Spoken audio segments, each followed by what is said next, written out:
This time I'm going to call it. It's not a visual. I can't see him anywhere down further on the interstate. It's just below out. Alright, happy to not use it on the scene. With his last scene headed approaching the 55.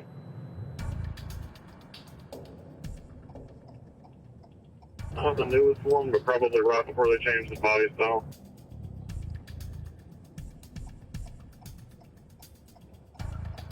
That it right there? That's it right there. You know? Alright, I picked him back up. It's South Lake Drive, heading toward Lexington. Harewood, get your top 6 out. He's heading back towards the interstate. Head back towards the interstate. 10-3 on time, forward. Alright, flip around your first.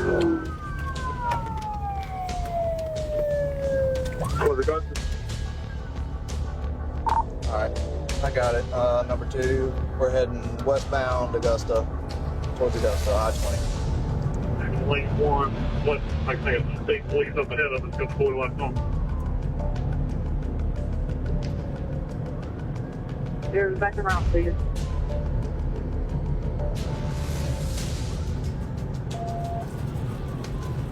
I'm at 130, but he's probably doing about 140. Just struck the concrete barrier right before the 61, so he's still going. Our speed's at 140 down one of our interstates. Definitely has a stolen tag on the back of it. Typically stolen tags mean stolen vehicles. Still headed westbound.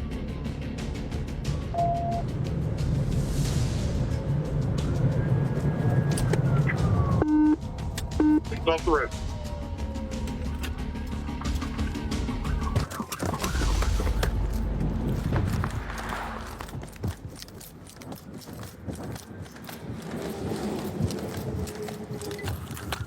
All right, running down the interstate. At this time, I'm gonna call it. It's not a visual. I can't see him anywhere down further on that interstate. That was the moment a South Carolina deputy decided the chase was over. The red Corvette had vanished. The stolen tag was confirmed. The speeds had hit 140 miles per hour, and somewhere ahead on a dark stretch of I-20, the suspect had simply disappeared into the night. The deputy called it off. He returned to his patrol route. The paperwork would note a pursuit terminated due to loss of visual. Case closed. But here's what the paperwork doesn't show: the filing cabinet drawer that was never opened. Think of a filing cabinet drawer that was never opened, not because it was locked, but because no one wanted to know what was inside. That drawer contains the dash cam footage, the radio transmissions, the witness statements, and the charges that were filed, reduced, and sometimes quietly dropped. And when you pull that drawer open, you don't find one case. You find seven intense police pursuits across South Carolina, all in a single night, all connected by one uncomfortable question: what happens when the system designed to stop crime becomes the very thing that enables it to continue? Before we go deeper into what the documents actually show, make sure you're subscribed to Crime Files 901, because we don't just cover the story, we follow the evidence. Let's start with Exhibit A, the red Corvette. The pursuit began when deputies spotted a stolen tag on a vehicle traveling westbound on I-20. The driver, later identified as Renee Perry, accelerated to 140 miles per hour, struck a concrete barrier, and kept going. The chase continued through multiple counties until the vehicle was finally stopped, and Perry was taken into custody. The charges were straightforward: failure to stop for blue lights, reckless driving, possession of stolen goods, and possession of a stolen motor vehicle.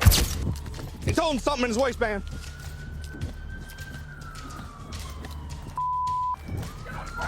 Get on the ground!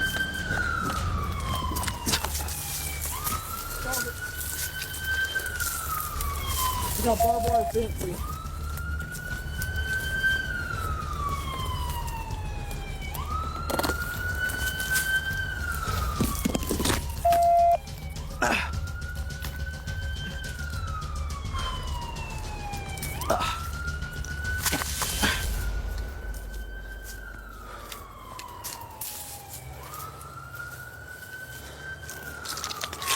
Hey, 44, 41, do me a favor, check that VIN, confirm 71. Any chance we got canines coming towards us?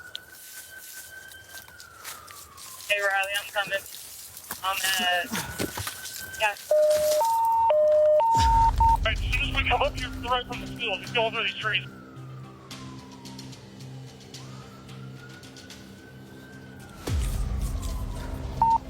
Right on the opposite side of these trees. Just build a fence. Yeah, Yeah, confirm. They just called him in custody. All right, so not sure who, but somebody, plainclothes officer found him. 2 plainclothes, Oh my 1 God, uniformed got him. officer now on Got him scene. in cuffs. They're helping the subject stand to his feet. Still trying to find out where that officer is. It's a large field, thick brush. You good? Got a little bit wet. Let's eat the work.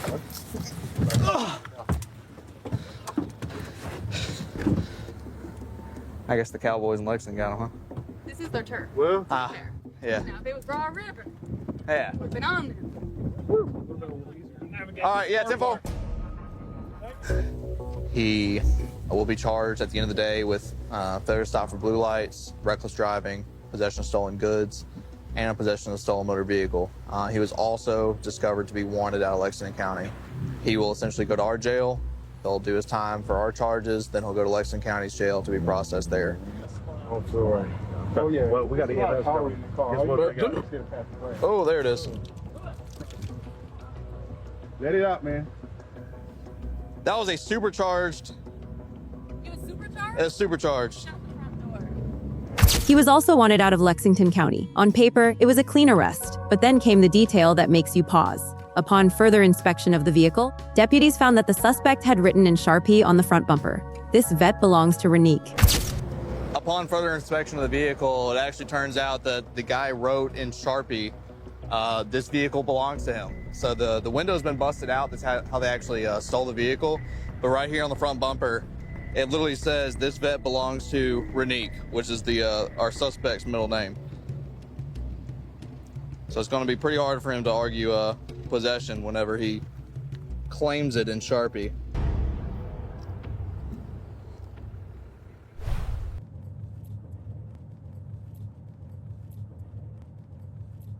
Go ahead. It's going to be 10-0. Get ready, he's going back to Bra. Greystone, 10-9-1. It'll be 10-0 to the Wagoneer. Be Greystone coming up to Broad River.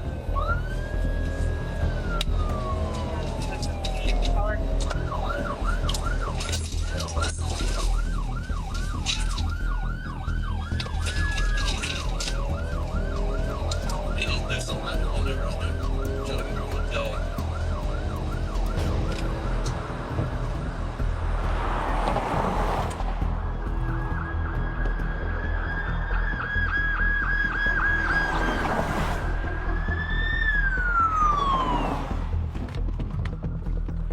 John North South Line. We're up on Fort Jackson Boulevard. Master Deputy Tolman is in a vehicle pursuit right now. They just passed us, trying to get sticks out for them. Their speeds are like over 100 miles per hour right now, so they're going pretty quick.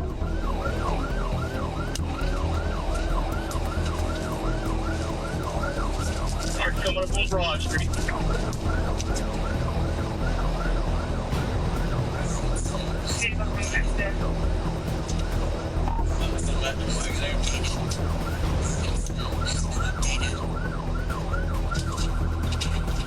Drive on the wrong side of the road and hard. Keep the left on move.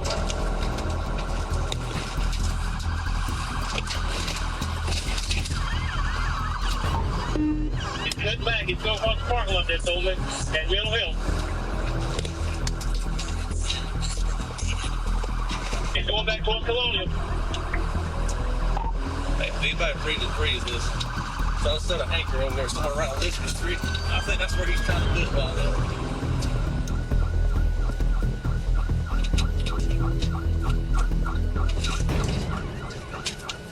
His own middle name. The windows had been busted out, the car was clearly stolen. And yet, the suspect had claimed ownership in permanent marker. The paperwork already knew. Now, let's pause on that phrase. The paperwork already knew. The stolen tag was confirmed before the pursuit began. The VIN was checked. The vehicle was entered into the system as stolen. The paperwork knew exactly what it was dealing with. And yet, the pursuit continued. The chase went on. The suspect led deputies on a high-speed run through multiple jurisdictions. And when it was over, he was charged, processed, and eventually transferred to Lexington County to face additional charges. But the paperwork didn't stop there. It followed him. It documented every charge, every court appearance, every plea deal. And somewhere in that paper trail, The question emerges: how many times had this suspect done this before? How many stolen vehicles had he claimed in Sharpie? How many pursuits had he led before the system finally held him accountable? Exhibit B takes us to another pursuit, this one involving a driver who refused to stop for blue lights, blew through red lights, and intentionally swerved to hit a deputy's patrol car. Master Deputy Velas Cruz was the officer who nearly lost his life that night. The suspect, later identified as a woman, intentionally swerved her vehicle toward Deputy Cruz,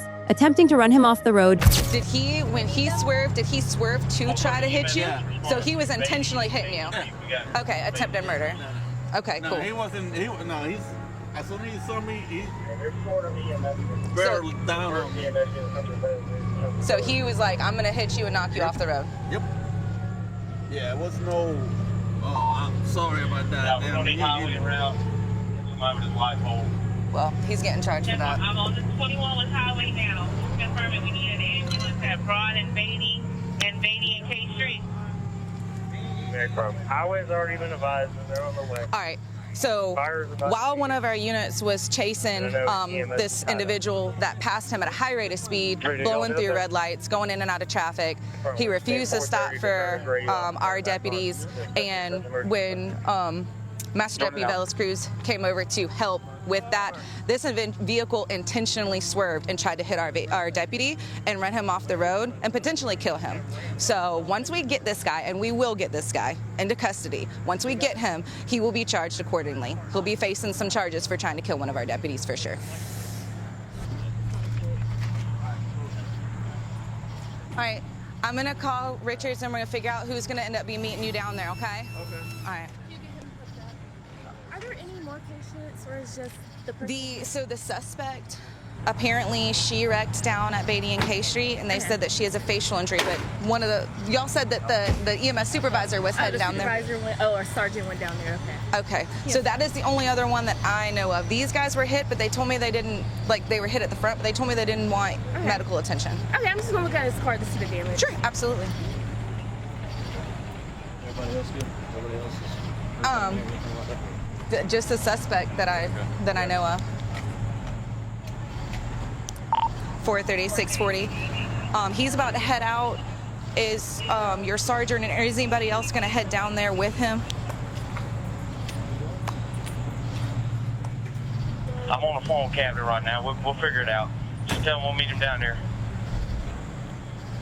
And potentially kill him. The dash cam from Deputy Cruz's patrol car captured the entire incident. The video shows the suspect's vehicle veering directly toward the deputy's car, striking it and deploying the airbag. Deputy Cruz was treated at a local hospital for minor injuries. The suspect was charged with failure to stop for blue lights and first-degree assault and battery. But here's where the story takes a turn. The suspect, after being detained, tried to convince deputies she wasn't actually fleeing. She claimed she was trying to stop. When asked why she didn't pull over, she said, "I was just wanting to see what the blue lights behind you where you should have stopped." She tried to explain away the pursuit, the crash, the near murder of a deputy as a misunderstanding, but the dash cam didn't lie. The evidence was clear, and yet, the paperwork already knew. It knew she had a history. It knew this wasn't her first encounter with law enforcement. And it knew that despite the seriousness of the charges, the system would eventually process her, plea her out, and release her back into the same cycle. Now, let's consider the ticking clock moment. What happens when a suspect is willing to kill a deputy to avoid arrest? What happens when the pursuit becomes so dangerous that the only logical choice is to stop,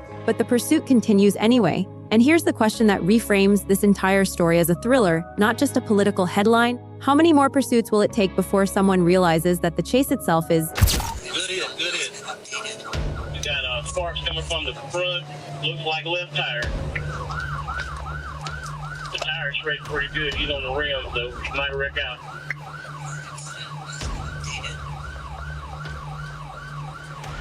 Divine Street coming up on Hilton Street.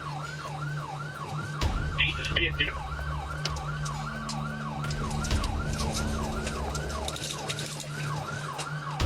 Got two good units in it. Some of your units can back off too. Whoever's not at the line yet, they can back off. Divine is Saluda Avenue. Divine is Saluda. Back. Two on the right, one on the left.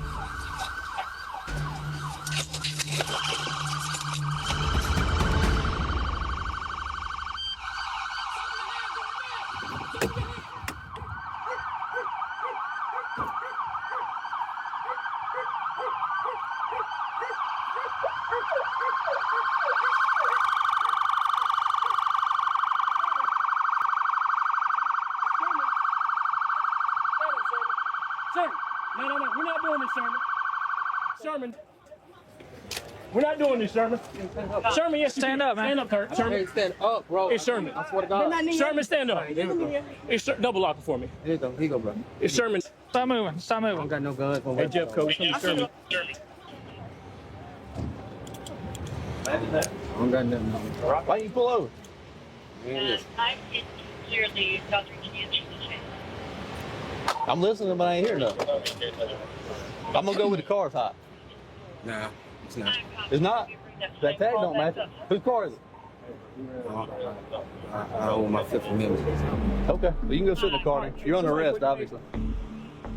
They're very familiar with him. He has run from him before, steals cars.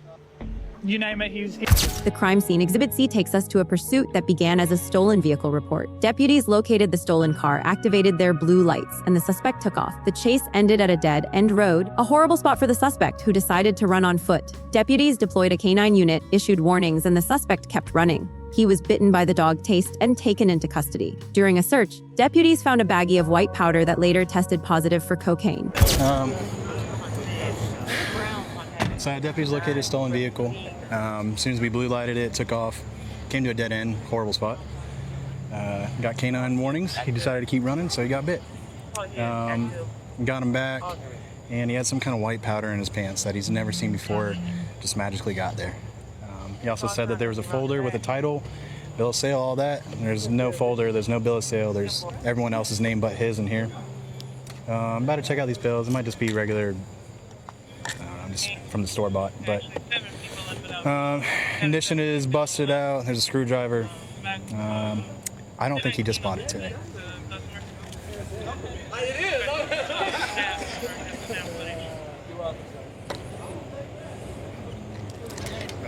I don't know. It's these two pills. It might just be regular, but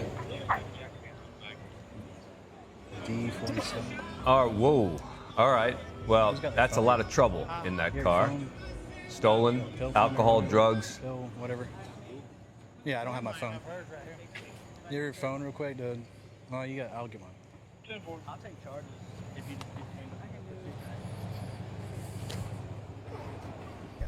The suspect was bitten by the canine and tased. They also found some suspected drugs. It looks like they're now testing did you Google those. Did you Google it? Hey, what is he got that's burning on that car? That smelled when he... Brakes. Probably brakes. Well, no, it smelled like that when he first took off. Something then. He's probably been burning up.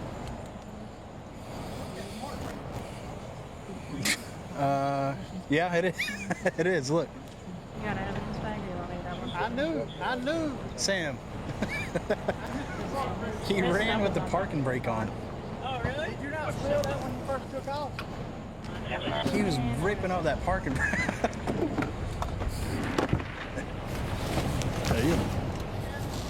I don't know. Region 1, Region 2. It's hard to go fast when you got the parking brake on. That's what that smells like. Yeah. The whole time. Old Manor Road at Bergen Apartment. Parking brake and dead end. When he first took off, that's what I Put his hands on her granddaughter. All right, so whenever we were checking him out to check his bite from the canine, a baggie fell. We just tested it, did test positive for positive. The suspect claimed he had never seen the drugs before. They just magically appeared in his pants. He also claimed there was a folder with a title and bill of sale in the car. There was no folder. There was no bill of sale. There was no evidence he had legally purchased the vehicle. Instead, deputies found a busted-out window, a screwdriver, and a stolen car with a parking brake that had been left on during the entire chase. The suspect had been driving at high speeds with the parking brake engaged. The paperwork already knew. Exhibit D involves a driver who was pulled over for reckless driving and driving without lights. The suspect continued to drive without stopping, leading deputies on a short pursuit that ended at a gate. When questioned, the suspect claimed he didn't see the blue lights behind him. He insisted his car lights were on. They were not. Deputies searched the vehicle and found multiple masks, blades, and weapons. One deputy remarked, "He's getting ready for the purge."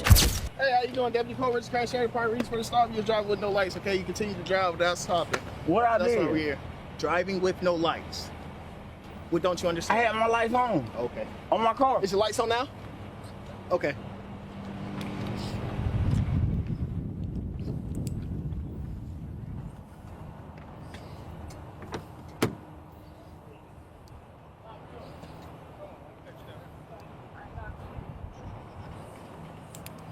So from what it sounds like is this gentleman doesn't know why he's trying to get pulled over in the first place, but clearly his lights aren't on, and Deputy Polk said he was driving recklessly. Don't know exactly what he was doing, but he continued to run from a traffic stop, so he's going to be going to jail for at least failure to stop for blue lights right now until we figure out more.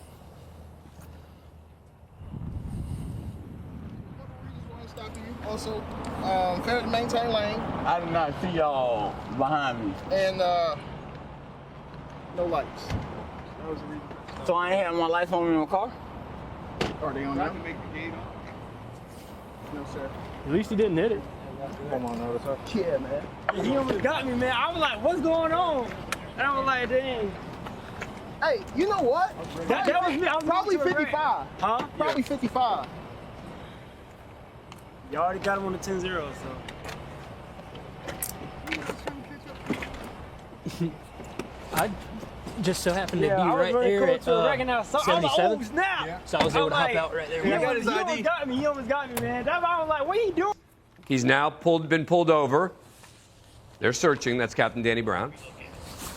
I don't even know if that's a real book. I doubt it. Hey, dude, he's got another mask, couple blades in here.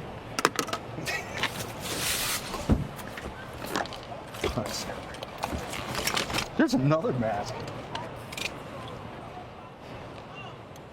Hey, there's another one, and he's getting ready for the purge, man. He's got these two weapons. Somehow this pumps blood through there. This is the least of his worries. Finally jumped the first one off the knife, man.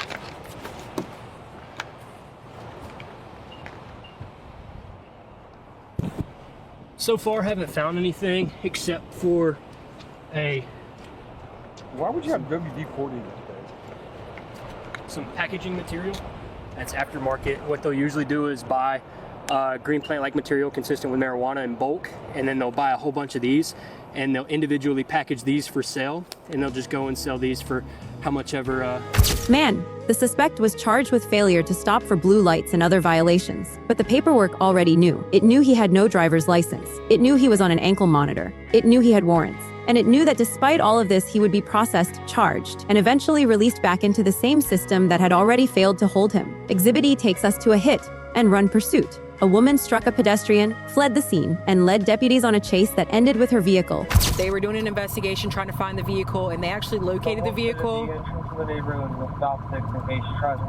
And as soon as they were approaching the vehicle, the suspect took off. We're passing the fire EMS now. So we're trying to get up there to help them out with that. Bravo 73, heavy set, long dreads, orange t-shirt, I believe blue jeans.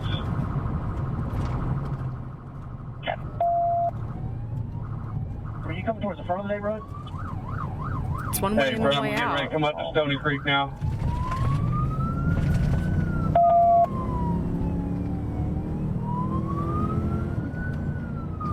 Units in the chain, hey, rear cut. Back on left on Stony Creek. It looks like Sergeant Paul Iacobozzi is actually closer.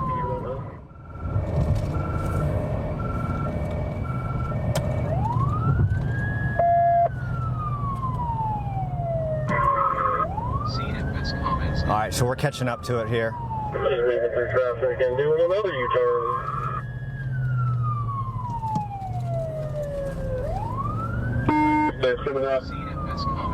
Who's got the oldest car? I think it's not. Thank you, Ken.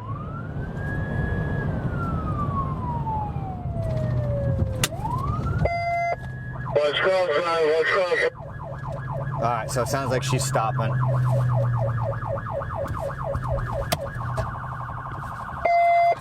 I'm gonna stop. Yeah, she stopped. We're trying to get her out of the car now. Everything's on board at this time.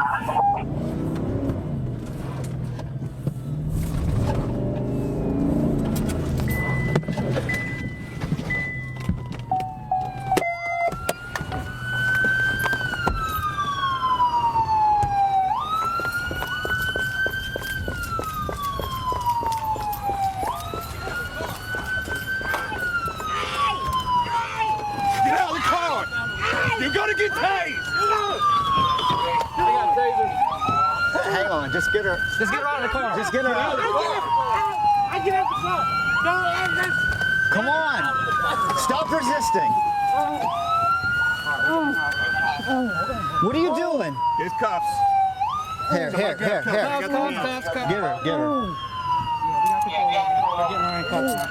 What are you doing? You're gonna kill somebody. I guess we're not thinking about that.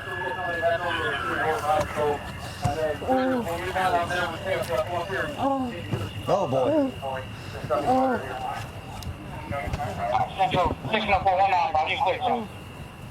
Roll over. What are you thinking? Sit up. Sit up. Stand up. Stand up. Come on. You can't stand up. I'm a fat bitch. I'm a fat bitch. Hold on, give me a minute.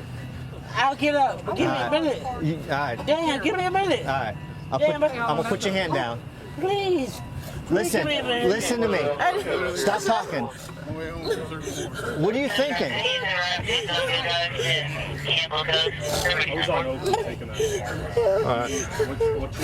Help me out, man. All South End can go tonight. Being spiked, she was extremely impaired, slurring her speech with her clothes falling off. Deputies found an 18th pack of beer in her car, with several cans missing. She had thrown a can out the window during the pursuit. She was charged with felony hit and run, failure to stop for blue lights, and resisting arrest. But the paperwork already knew. It knew she had a history of impairment. It knew she was a danger to herself and others. And it knew that despite the seriousness of her charges, she would likely be bargained down to lesser offenses. Exhibit F involves a suspect who fled on foot after a traffic stop. Deputies pursued him through a neighborhood, eventually finding him hiding in a wooded area. He was taken into custody without incident, charged with license violations, and found to be on an ankle monitor. The paperwork already knew. It knew he was on probation. It knew he wasn't supposed to be driving. And it knew that despite this, he would be processed, charged, and released back into the same cycle. Exhibit G brings us full circle. Another pursuit, another stolen vehicle, another suspect with a history. The paperwork already knew. And that's the damning refrain of this entire story. The paperwork already knew. It knew the stolen tags. It knew the histories. It knew the warrants. It knew the ankle monitors, it knew the probation violations, it knew the drugs, the weapons, the violence. The paperwork knew everything, and yet the pursuits continued, the chases continued, the near misses continued. The deputies kept pursuing, the suspects kept fleeing, and the system kept processing. So we have to ask ourselves, what exactly is the point of the pursuit? Is it to stop crime? Is it to protect the public? Or is it simply to complete the paperwork, to close the case, to file the charges, and to move on to the next pursuit? Because if the paperwork already knew and the pursuit continued anyway, then the pursuit wasn't about catching criminals. It was about the chase itself. It was about the adrenaline, the speed, the instinct to chase and capture. And that's not justice. That's theater. Let's go back to the filing cabinet drawer. It was never opened because no one wanted to know what was inside. But we opened it. We pulled out the dash cam footage, the radio transmissions, the police reports, and the charges. And here's what we found: a system that's more concerned with pursuing than with preventing. A system that chases suspects at 140 miles per hour, but doesn't ask why they're running in the first place. A system that charges and processes and pleads, but doesn't fix the underlying problems of poverty, addiction, mental illness, and systemic failure. The paperwork already knew. It knew all along. And it did nothing. Now, if you want to see the evidence for yourself, I encourage you to look up the incident reports from the Richland County Sheriff's Department for the night of these pursuits. You'll find the charges, the arrests, and the case numbers. And when you do, ask yourself this one question: what did the paperwork know before the pursuit began? And why didn't it stop the chase before it started? Because that's the question that matters. That's the question that no one in the system seems willing to answer. The paperwork already knew. But the question is, did anyone care? If you found this breakdown compelling, hit the like button, share it with someone who needs to see it, subscribe to Crime Files 911, and turn on notifications. Because we don't just cover the story, we follow the evidence. And the evidence never lies.